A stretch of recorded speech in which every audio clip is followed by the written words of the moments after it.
Hey everyone, it's Jorik. Welcome back to my channel. Thank you so much for continuing to follow and support it. If you're new, I talk about Portugal and I throw in daily travel shorts. This video is about rental agreements in Portugal, some of the concerns and the frustrations that we've had, or in working with many clients when I do expat relocation services. Many people, especially this year, are coming to me and having questions and more frustration than ever trying to sort out a plausible or a workable rental agreement. So I'm going to go into some of the concerns and issues, and then hopefully you'll be able to use this as a template when you are creating and agreeing to your rental agreement when you're looking to move to Portugal. All of you are going to need to have at least a 12-month rental agreement, if not longer, to satisfy any of the visas that you're looking to come here on. More and more people are looking to buy, but still about 90% of the people are renting. So here are some of the things I think you should look into and consider. And this is coming from feedback from our experience, as well as several people I've worked with on my expat relocation assistance that they're running into. So the first thing, do not assume or never assume. Of course, that seems very commonsensical, but you're in a foreign country. You're dealing with foreign laws, different values, different rules when it comes to rental agreements, things that the landlord has to do or the tenant has to, which may be vastly different than your home country. So when you're looking at the contract as it is, never assume or think that, well, it's going to be just like home. You have to almost kind of get that out of your mind. The next thing, which may throw a curveball, is the realtor. The realtor that you're working with, and I'll say quite honestly, are they working for you or working against you? Even though you may be contracting with them and you have an agreement that they're looking for property on your behalf, they aren't necessarily, they should be, have a fiduciary interest in working on your behalf to negotiate a good contract and be able to help you find the property that you want here in Portugal. I'm finding more people having frustration with this point where they said the realtor sounds like they're not working with me at all. All they want is their commission. They're doing more to help the landlord or not doing anything in my best interest. So that's something to seriously consider. If you feel like the realtor is not doing right by you, scrap them and go with someone else.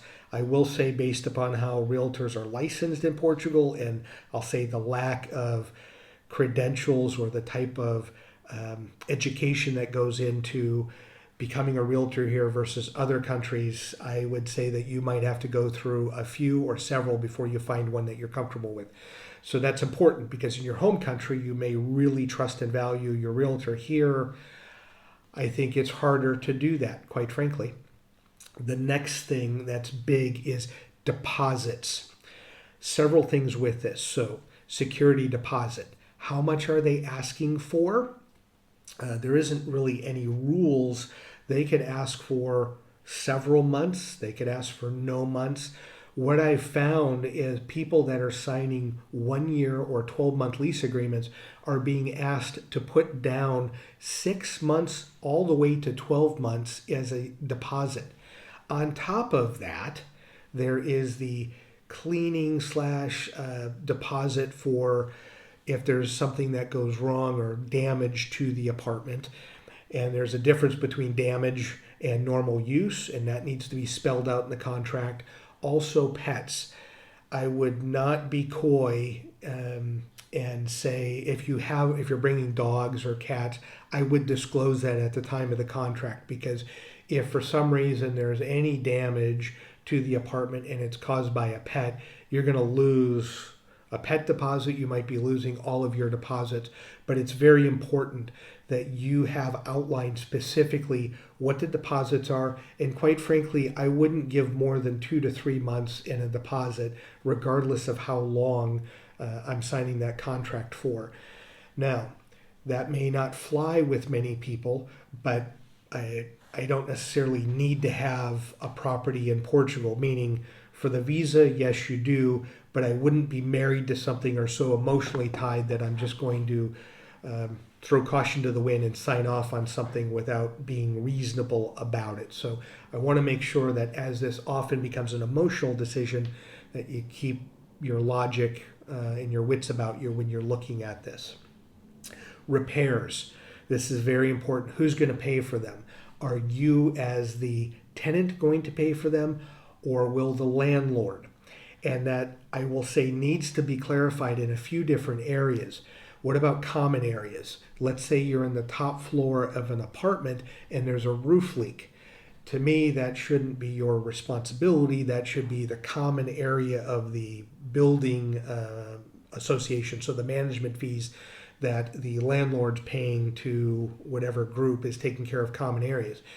But in several cases this year alone, somebody has had a top floor. There's been a roof leak, especially last December. There's a lot of rain here in Lisbon. And several weeks went by, the landlord didn't respond, and there was more rain, so the tenant had to fix it.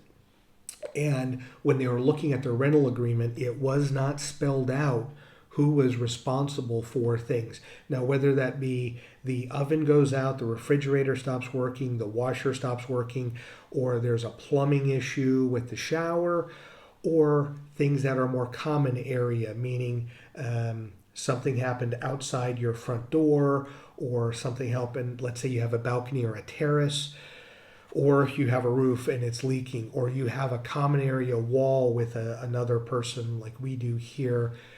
What happens if there's a leak? Those are things that need to be spelled out, because if they're not spelled out, I will tell you that more likely than not, you're going to be, as the tenant, paying for them. You may have something worked out with the landlord after the fact, but I think you have to make the assumption that if you don't put it in the contract, it will end up being your responsibility here. So it's important that you have repairs for the apartment itself and common areas within the building spelled out, so you don't have any gotchas if something happens. Next up, I've told everyone this since I started my consulting. Video your apartment, your to-be apartment. Take photos of everything, including things like the lining of the refrigerator, the lining of the washer, things that could get moldy, window sills, the floors, if you have hardwood floors versus tile versus a laminate.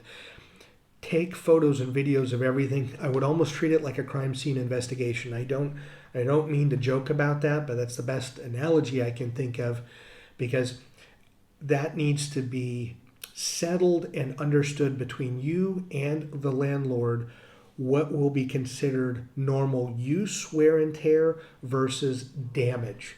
And that's a big deal when it comes to whether you're going to be getting your security deposit back or not. So I would make sure, and if you have the opportunity to go around with the landlord and agree that, hey, there's scratches on the floor over here, there is a little bit of mold over there, the washer, the basin in the washer maybe has some mold in front.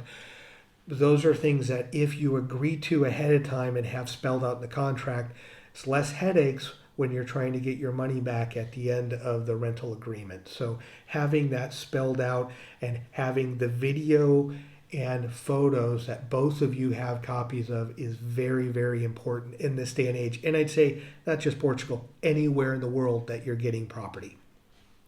Next, a question I get, should you consult an attorney? Yes, to review the contract. I've looked at hundreds of contracts now, but I would say I'm not an attorney. So I would make sure that you have an attorney review to make sure that there is nothing in there that has been, whether it be maliciously or unintentionally added in by a landlord or a realtor to a contract, that is not to your advantage, or at least makes it even in something. Most of these rental agreements err on the side of the landlord, and even though there are some laws in Portugal that are tenant friendly, it may take you years and several $1,000s and more time and money than what your dispute was to begin with over whatever the issue is that you're going to court over. So getting an attorney, it's certainly worth it. I would say that whether it be a rental agreement, dealing with immigration, anything to do with Portugal, having an extra pair of eyes, do it. Something that is really common is, and it's becoming more common, I'll say it's fairly uncommon, is getting things in your language. Get the contract translated to your language.